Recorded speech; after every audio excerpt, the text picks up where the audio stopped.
Hi, I'm Stephen Levy, the Managing Director of Heat Outdoors, and today I want to talk to you about the Shadow Nirvana heater. The Nirvana is about design as well as performance. It's a 2 kilowatt heater, it punches out a lot of heat, but it's been designed with a lot of effort's gone into making it look good, so it's not just an industrial piece of kit to put on the wall.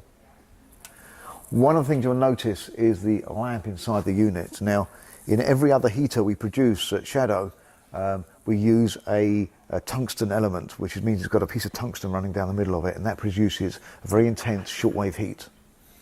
With the Nirvana, we've gone down a slightly different route, and this time we're using a carbon element. And it works slightly differently. It produces more medium wave heat, and what I want to do is explain to you the differences between the two and why this heater is better in some environments and the shortwave ones on the other Shadow heaters are better in others. So, before we go into the lamp technology, first of all, the functionality with the Nirvana itself. Now, the first thing you'll notice is it's remote control. At the moment, we're showing you the readout on the side of the unit, which tells you what kind of setting it's set on, and then we can change that. At the moment, it's now saying high, and we can change that down to a 2 or a 3 or whatever setting we want, and the lamp will go up and down accordingly. Now, if I just put that onto its lowest setting, you'll find the lamp will dim after a fairly short period of time. Before we get into the technology, I want to show you a little bit of the functionality of the Shadow Nirvana. The first thing you'll notice in my hand is a small remote control unit that comes with the device. Now, if we pan over to the side of the unit here, you can see there's an LED readout, and that allows us to see physically what sort of heat setting it's on. At the moment, the lamp's quite dim. It's on its lowest setting, which is set on 1. If I turn that up to a 4 setting, you'll see the lamp will light up, and it obviously generates an awful lot more heat. So let's just turn that down to a more comfortable level as I'm standing right in front of it. If for any reason you don't have the remote control available or the dog's eaten it, you can simply press a button on here and that will turn the heater on and off or up and down as you require. It's also useful to note, if we go back to the handset here, we have got a timer function, so we can actually set the heater to come on for a certain period of time and then turn itself off automatically.